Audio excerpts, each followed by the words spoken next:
welcome to our fifth and final day of our Clarinet Days event, which has been a week-long event where we have been featuring some select clarinet manufacturers throughout the week, and we are very excited today to be featuring Royale Global. And today we have a bunch of Amelia Smiths on the screen. But we have Brian Corbin, who is the distributor for Royale Global. And then we have our artist, Chris Hill, who is the principal clarinetist of the South Dakota Symphony Orchestra. So thank you guys so much for being here with us. Thanks for having us. Yeah. And Chris is actually live in our recital hall, which is very exciting. We got to meet him face to face today, so it should be fun. So feel free, all of our attendees, thank you for being here today. Be sure to ask your questions in the Q&A, or sorry, the chat portion. You can ask us questions there and we will answer them. So, all right. Amelia, you want to go first? Yeah, so let's get started with the first question.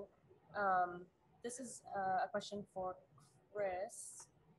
What clarinet are you currently playing on, and also what have you played in the past?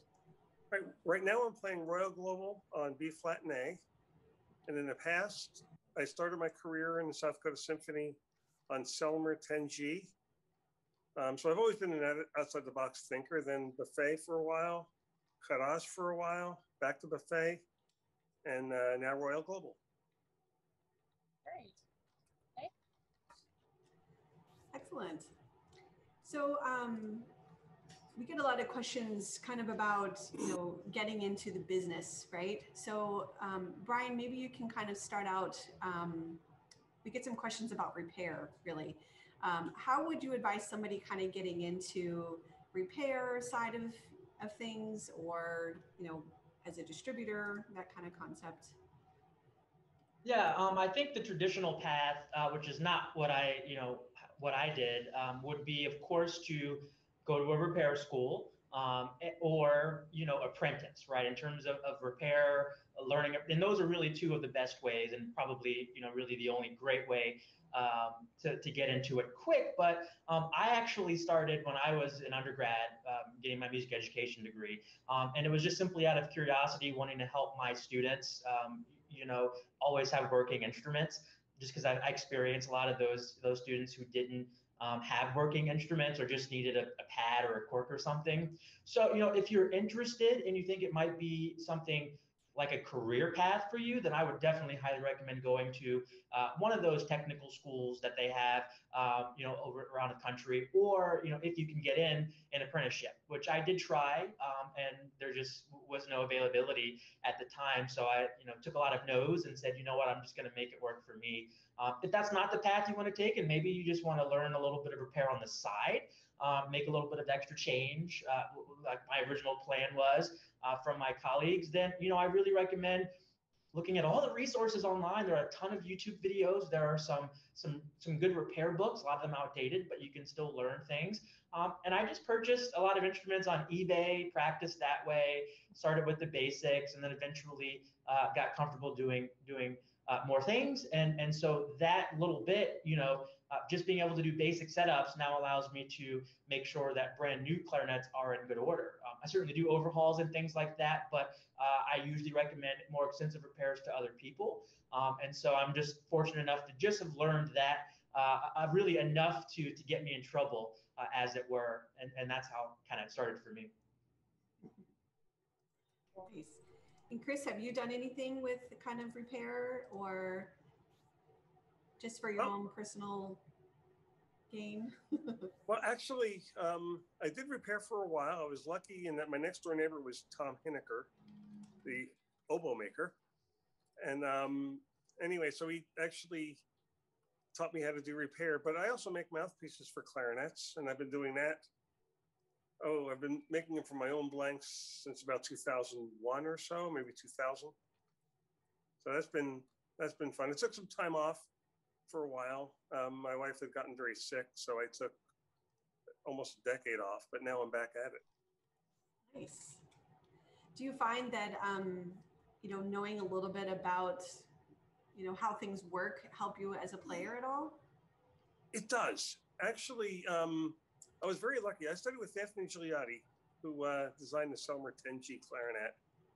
And he would actually explain to me when he knew I was a gearhead.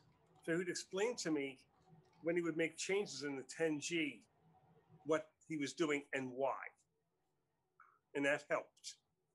So, I remember one time swapping out rings on a barrel because I thought I wanted more mass to the sound. So I swapped them out, showed up to rehearsal the next day, and asked the second clarinet player in my orchestra, Mark, so notice anything different in the sound? He goes, yeah, it has more body to it. How'd that, what did you do? I said, well, I just figured I wanted more mass, so I swapped out the very light rings for rings with a little more mass on them. And he had a funny look on his face. I said, what? He goes, I always wonder if I knew as much about acoustics as you did, would it be helpful or would it just mess me up? So it does help. And then the acoustics, with the mouthpiece, of course, if I want, let's say I was, clarinet I had was a little too sharp in the upper register. So I got a bore reamer on one of my mouthpieces and just reamed out the upper part of the bore on the mouthpiece. And that brought it better in tune. But ended up getting rid of the clarinet because I was just tired of it. I couldn't get the pitch quite down on those notes. So, but it helped for a while. Yeah. Good. Cool. And my next question is about humidifying your instruments. So probably both of you can talk about this, especially Chris, since you're kind of up this way in the Midwest where it's cold and dry, but what you would recommend is the best ways to keep your instrument humidified? Right. Well, first, as somebody from the Midwest, and part of our issue is that we actually have, I don't play all my concerts with the full orchestra in our concert hall. We play concerts in schools. We play concerts with our quintet in the hospital or in a, school gymnasium. So, we have the dryness. What I've actually done is I've switched to a Lomax case. That seems to be the easiest way to do it. They're spendy, but worth every penny. I'm going to be getting more Lomax cases, but meantime, I actually have been using dampets since, the mid 80s probably. And I never bore oiled my clarinet until I moved to South Dakota. And I realized, when I was living in Philadelphia, they thought that 5 degrees above zero was cold. Whereas, in Minnesota and South Dakota, 5 degrees above zero is a nice respite from the cold. So, so that's, something that I did end up doing was oiling the clarinet and then using dampets. And eventually I hope to have a Lomax case for everything. And I'm not a Lomax endorser. I don't get any money for endorsing them. I'm just like a believer in that product. It's really helpful. Yeah, I mean, I'll just add. I also, by the way, use a Lomax case. I have since I don't know, I was in Indiana, but there's some debate about this, and I can tell you, from a wood turner's perspective. So I not just dealing with clarinets, I also turn wood on a wood lathe. Overall, wood doesn't want to be a clarinet. And we have to remember that, the wood would much prefer to be a tree and left alone. So you're going to experience cracking. People like to say blame it on one thing or the other, but the truth is it's just going to happen because it doesn't want to be what we're trying to make it to be. In terms of humidity, to make it easy for people to remember, I just say ideal humidity is around 50%. It's actually a little bit under that's okay, 45 to 55, and a little bit more is even better than not enough. And so, I lived in Virginia, Indiana, Florida, and now Hawaii. The only place my clarinets have not cracked would be in Hawaii. And the weather here is, other than a rainy day today, it's very, very consistent. So I tell people, look, the best thing you can do is keep your instruments in an environment that has consistent humidity. So that might mean using dampets or using some other form, those humidity packs, to make sure your instruments are are stable. I do, like I said, I also use the Lomax case. I bought it after, my second R13 crack at Indiana, and ever since then I haven't had an issue. So, I do recommend stable humidity, but more important, if you're worried about cracking, are the things you may not think about, like swabbing out your sockets really well, right? Making sure that you're not playing an instrument that is cold to the touch. Which is another reason why I like the heated Lomax case that I have. Again, I'm also not an endorser. So, and the other thing is just making sure you break your instruments in properly, allowing the instruments to actually accept the moisture again after being dry for so long. So I'll just leave this last note. Cracking is not the end of the world. In fact, there are a lot of players who, actually prefer their instruments to crack quickly, get it repaired, and then you're good to go. There's some anecdotes of players who say their clarinets played better after they cracked. The stress was relieved. But I think the biggest thing is have a good repair tech close by. Keep your instruments in good, stable humidity. Protect them from the elements. Yeah. And kind of on that same line, what is, for Royal Global specifically, what is the warranty for the company? Yeah, it's a great question, and I think it's one of the best warranties. It's a full 3-year warranty, and effectively what that means, if we're talking specifically about cracking, small cracks, surface cracks, generally speaking, most players just want that to be sealed up so that it doesn't happen again. But we always, if there's a serious crack, it goes through the bore, not even a question, you're going to get the whole instrument replaced, not just one part of the instrument. If the upper joint cracks through tone holes in the bore, a lot of times you just get that replaced. Well, the issue with that is you didn't pick the clarinet for just the one joint. You picked it for the whole thing. And so we like to make sure that customers are taken care of. Even just surface cracks, usually, like I said, players would much prefer to just have that fixed because they picked the horn for a reason. But either way, we take care of them. So 3 full years, that's of course craftsmanship in terms of materials. Doesn't cover things like if you drop the clarinet and it busts into 100 pieces, or maybe you didn't break it in properly. But overall, we take care of people, so you can rest assured. And any issues that the customer have, we'll make sure the dealer takes care of you, and as a distributor, we'll make sure we get the replacement as needed as well. All right. This might be a question for, again, maybe both of you, but Chris, as you are a Royal Global artist, can you talk a little bit about how that happened? And then maybe Brian can speak on how one can become an artist with Royal Global. All right. Well, I saw the advertisements, and one of the things, for me, you have to be able to make music on the instrument. It's not just the tone quality, but it's the flexibility and ability to project. So you don't have to force if you have to be heard in the orchestra. So I saw their advertising, and it had, it talked about the flexibility, which I'm like, okay, I'll be able to phrase. And it spoke about the scale, and it spoke about projection, and the one for the tone quality. So I ended up getting clarinet sent to me by Brian directly, and the first thing I noticed, looks beautiful. Next thing I noticed, the key mechanism is astounding, very smooth, very even. Then I played them, and this is the first playthrough, and everyone needs to understand this. First playthrough, the clarinets were a tad bit resistant. And that goes back, I'm old enough to remember the clarinets of the 70s and 80s when they were new. And part of the reason why, yes, I'm that old. Part of the reason why or why people like them is they stay more stable. They started a slight bit resistant, just like the Royal Global. So they reminded me of the clarinets of my youth. And the guy who sits next to me in South Dakota Symphony is still playing his 1975 clarinet. And it's a wonderful instrument. It held, okay? Whereas I've had friends have clarinets where you drop a bore gauge in, and instead of being my gauge anyway, 5.84 to 5.87, it's 5.92 after 4 years. that's not going to play in tune anymore. Okay. So anyway, one of the things I liked about it was it's a little resistant. After a month, it's almost completely right.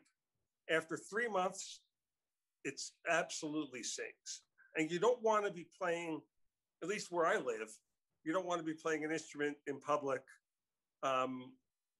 before 3 months anyway, because you don't want to crack it. You want to break it in properly. So I noticed we have a flute player in our orchestra who plays in a quintet with me. That's a big part of our job.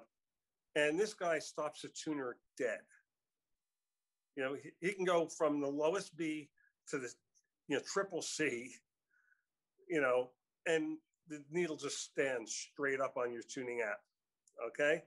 So my previous clarinets, some of them would be a little bit high in the ABC. And he would always be turning to me and very respectfully, Chris, can you please help me out, bring that high B flat, down just a little bit. First flute player I've ever known that wanted me when they're in the upper register to bring the notes down in pitch. But, I played with wonderful flutists, but this guy is just like I said, stops the tuner dead.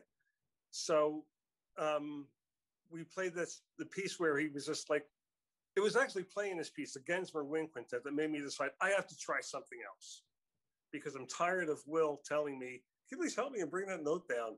Well, we just did the same piece last month, and he turned to me and went, the B flat's perfect. So the C with the thumb is right in tune. So that was a big thing. I wanted the scale to be right on. I can blow as hard as I want. If you have one of those situations where it's like, get the chainsaw going. You can, it doesn't spread.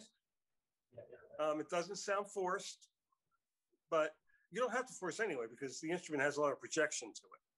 So these are the things that made me decide, I think I'm going to stick with it. And then when Brian asked if I was interested in being an artist, I'm like, heck yeah, I like these things.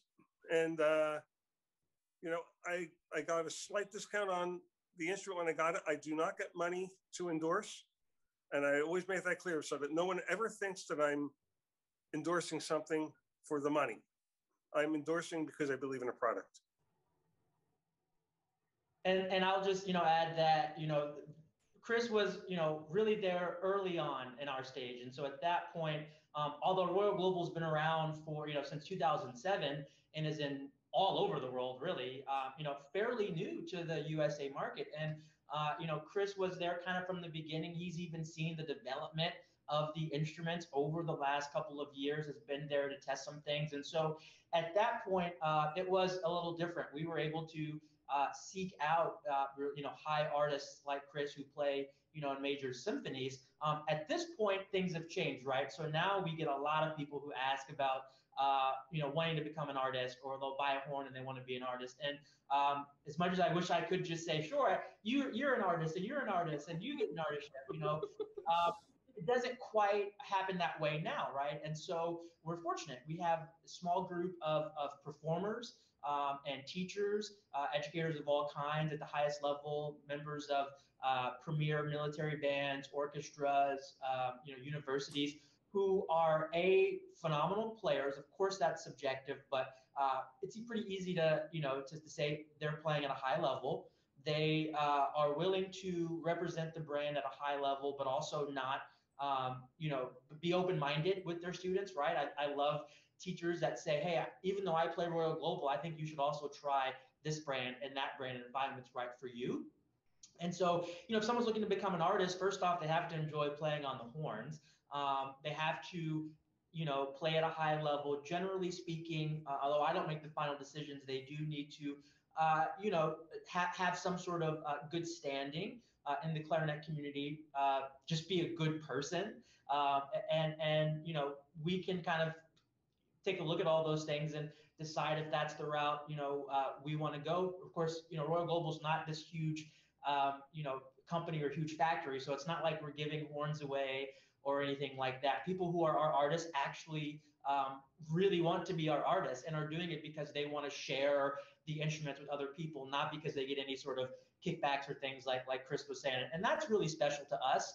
because it shows people are kind of changing. They understand that we all have different needs and wants and desires, and we're in a world that is increasingly diverse, and that should, in my opinion, that should also extend to the accepted sounds and feels of playing the clarinet, which might mean going to a different brand, or at the very least a different model than traditionally we want to. So we're always looking for really high quality caliber artists. That being said, we don't just give people artistships, and usually a few a year is kind of the way it goes there.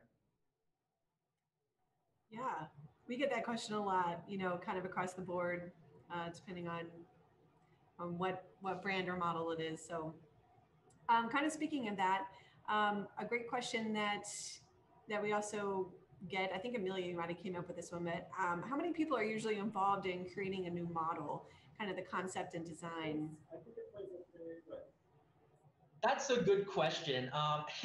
And I think Royal Global in some ways is kind of unique to others. So if people don't know, the designer and owner of Royal is Yuan Gao, and he's originally born from China, but he's an American citizen, based in Boston now. Studied with, Jonathan Kohler and really great clarinetist. In fact, if you find recordings of him, I mean, he's really phenomenal. Just performed at ICA in Belgium a few years ago.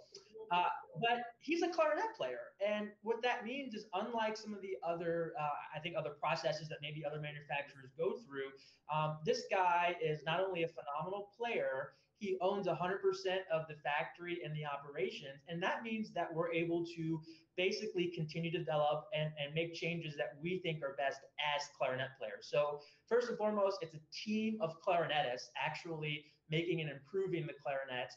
And our number one focus is always, quality and consistency above price point, which is really great. In terms of, making the new models, often what it is the previous Royal artists, for example, that he's had for all over the world, will often send prototypes and those versions to the people he trusts, those artists that he's had. I often also receive sort of the first edition of many prototypes and things, and give feedback. In fact, this whole past year during the pandemic, before we developed and came out with the with the upgraded bass clarinets, the Firebird and the new Polaris, that was a lot of us giving feedback, and for example, seeing you at TMEA with the bass clarinet and deciding that we got feedback and we're going to make improvements. So I can't really give an exact number of people that are involved, other than to say that they're real clarinet players. And of course, the machinists that are involved as well. The artists are going to have some ability to be the first ones to try some things and get feedback.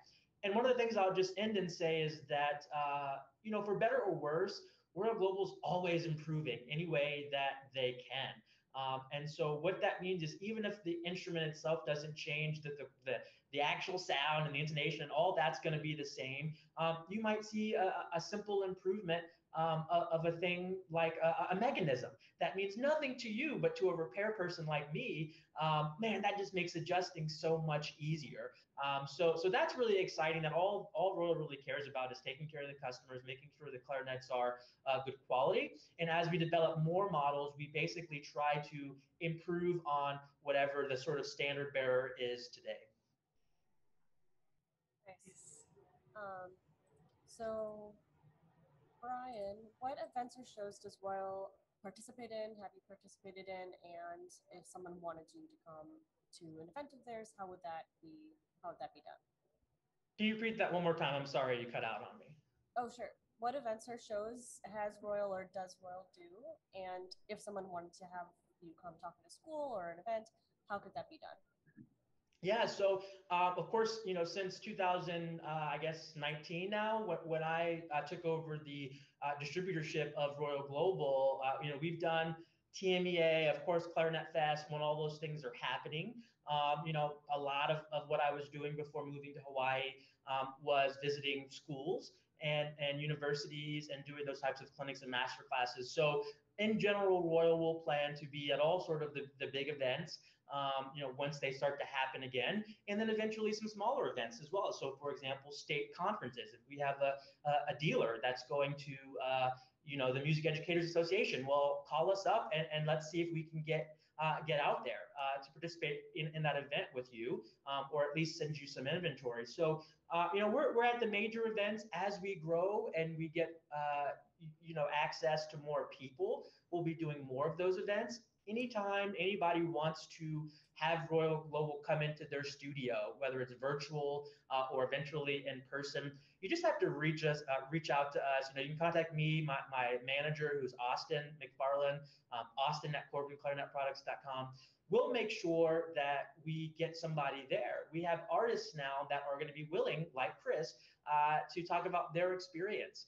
So all I need to do is reach out to us. You can find our information on our website. As a distributor, we'll make sure we do our best to get somebody out there to an event. And hopefully, maybe I would say this fall, when things start to open up again safely, you'll start to see us at a lot of those events. And Chris, have you explored that very much on your own since being an artist? I know with the pandemic, things kind of,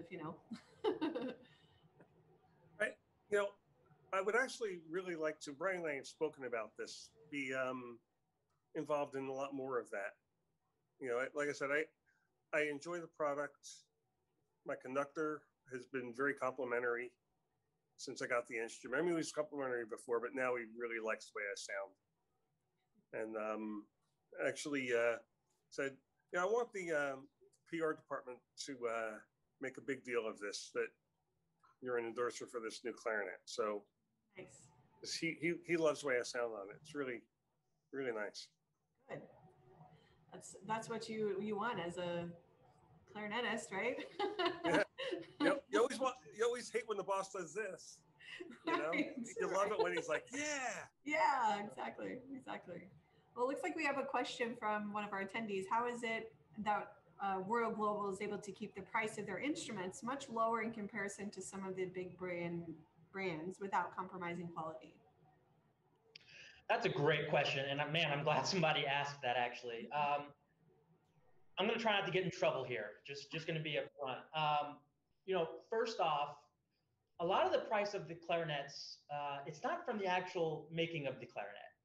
It's because when you consider, there's a lot of waste that's involved, right? When you're talking about the wood that we talked about earlier, no matter what you think about whatever brand, every manufacturer, every factory has to deal with waste, right? Things that don't always come out. So some of the price comes from that. A lot of the price comes from marketing, just to be honest. But a lot of it also comes from labor. And, we're really proud, believe it or not, to say that, the Royal factory is based, near the designer's hometown, China. And we often think about Chinese-made things negatively. And to be fair, there are a lot of low-quality things, not just, clarinets, Amazon $100 clarinets, but a lot of other things. But the truth is that most of the things we own probably are made in China. But the difference is not where it's made, it's who's making it. So if you were to take, insert whatever French manufacturer you want and just uproot their factory and all of their trained workers and you move them to China, theoretically the quality wouldn't decrease just because they're in a different geographical location, right? It's the investment that you make into the machinery, into the training of the people. But to be frank, of course, the labor in China is a little bit cheaper, right? So, we're really honest about that because there are a lot of things that are made in China that maybe people don't want to tell you are made in China. But we're honest because we have control over the factory. This isn't a factory where someone else makes these instruments and then we stamp Royal Global's name on it. This is actually the Royal Global factory. And I had a chance to visit there over a week in 2019, just before the pandemic, during the Shanghai show. And when I went, I was just blown away. When I walked in there, very family type feel first off, but a room full of just the wood, and you got a room for key work and all of this. And the truth is, the Royal Global clarinets are priced at what we think is just the fair market value. So, just because somebody else some big name may have helped us develop it, or it looks really pretty, there's no reason to charge more than what we need to. To be fair, I'm not saying they're cheap clarinets, right? The Firebird clarinet is still, $4,700 clarinet. But the Classical Limited at $2,000, it's not like it's made in a different factory or poorer quality. It's the same high quality material. So the short answer is we're honest about the pricing. We're not trying to make a ton of money just selling a clarinet, where the labor is cheaper because of where it's made, but the quality doesn't sacrifice because we invest into that. And we also recognize that we're in a world where, unfortunately, a lot of things are going up in price, but things like wages aren't, and that can be an issue for people who are underrepresented. So I actually really got excited about Royal because my students at the time were able to purchase high quality instruments without breaking the bank or taking out a loan. So, not to say we're not developing other instruments that may be higher in price because of the increase in materials. And, anybody will notice that clarinet price goes up and up over the course of a year or two. And there's so many things you can control. Wood's going to increase. Wood has increased a lot in price, actually. Other materials, and that's why Royal Global is trying to also prototype the use of other materials to try to protect the environment as well. So we just price them fairly. We make them in a place where labor is less expensive, but we don't sacrifice the quality. And because it is an American-owned company, we have the ability to make all those changes. One thing I would like to bring up on that, you can play the Royal Global right out of the box. However, because of the outlay of my hand, I prefer the side B flat key bent a little down. I tried and tried, put the clarinet back in the case, went over to the repair shop and said, "Here, you do it. I can't bend the key." That's a big sign of quality, is when you can't bend the key with your bare hands. And I'll just say that that's a great point. And one of the first times I ever witnessed Royal Global was at a conference with you on Gal, and he was actually taking the instruments and dropping them on the floor and then handing them to people to say, "Hey, try to make a sound." And the thing was playing just fine. I will be honest, as a technician, it's really difficult. Like, it's almost frustratingly good how strong and sturdy the keywork is, which, by the way, is often the knock for things made in China, is that the material quality is lower. But I would argue we could put our materials up against any other manufacturer. So that is sometimes some things that are better for the player are often more difficult for the technician, because, like as Chris said, I'm used to just being able to take my clarinet and just bend that key back, or maybe the long B is not quite sealing. How many times have I seen people just bend that key cup? Well, a little different for the Royal Global instruments. Yeah. That's good. That's a good point. All right, we'll have one more question here then.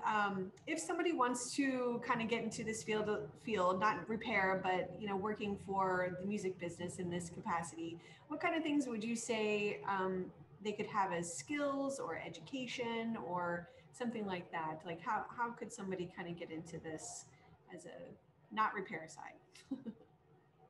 Yeah, I mean, I wish there was a book or how-to or something like that I could just say, go read or give you a list of things. But the truth is, to be honest here a little bit, when I was in school, I did a music education degree at Indiana University. I did a performance degree at Florida State University. I loved teaching. I loved playing.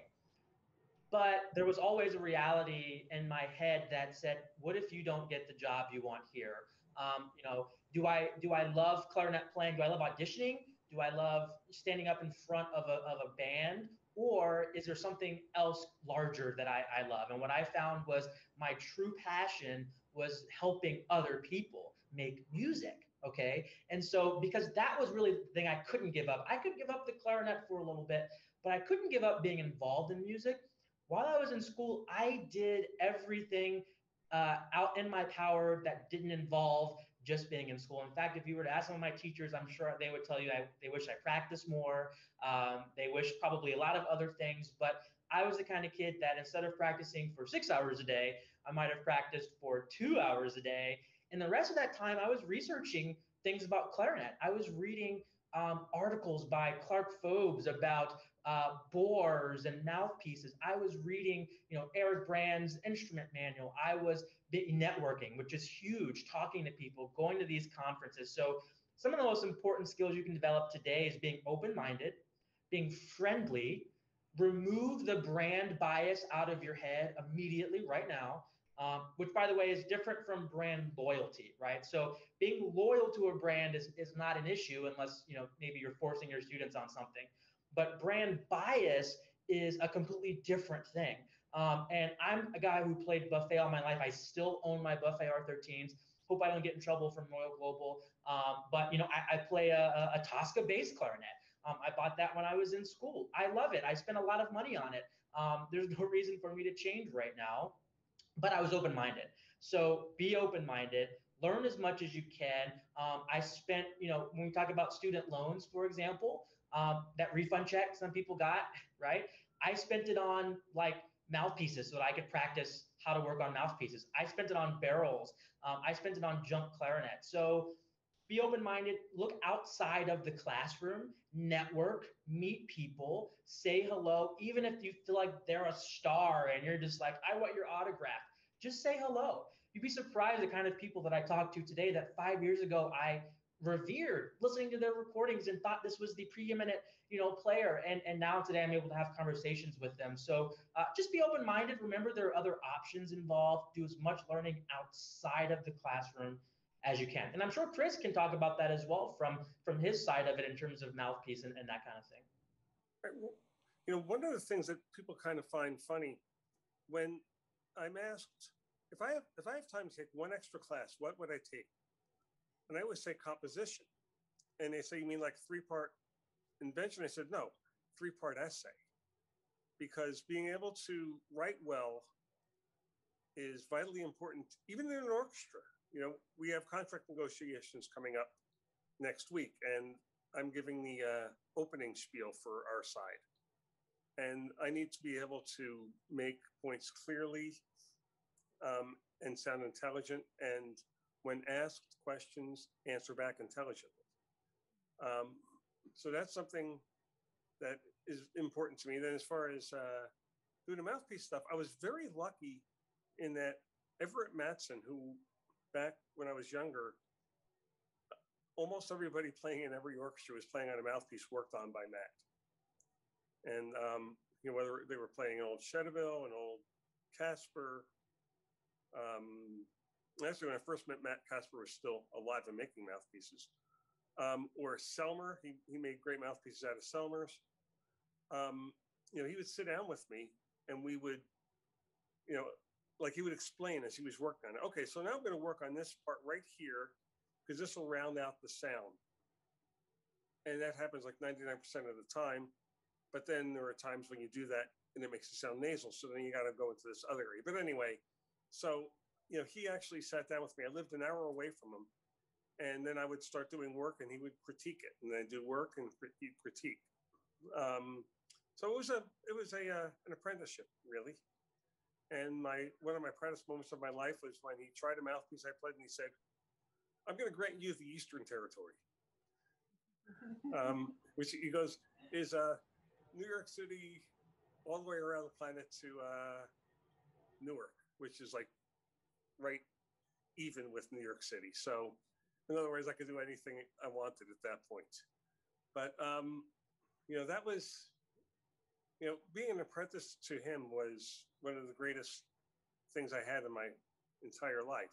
And, you know, he taught me about mouthpieces, taught me a little bit about clarinets and clarinet playing, and taught me a heck of a lot about life. And that's perhaps, that was some of the best. You know, he and Mr. Gigliotti were great at teaching about life. Yeah, I definitely personally feel like that's something that I tried to give, you know, as an educator and kind of along the same lines. You know, those little life lessons that you learn, I think, go a really long way. So I'm on board with you guys too. So thank you guys both for your time. We really appreciate it. It's really fun to get to know a little bit more about Royale. And thank you all for attending. Thanks. Thank you. Thanks for having us. Yeah. All right. Take care.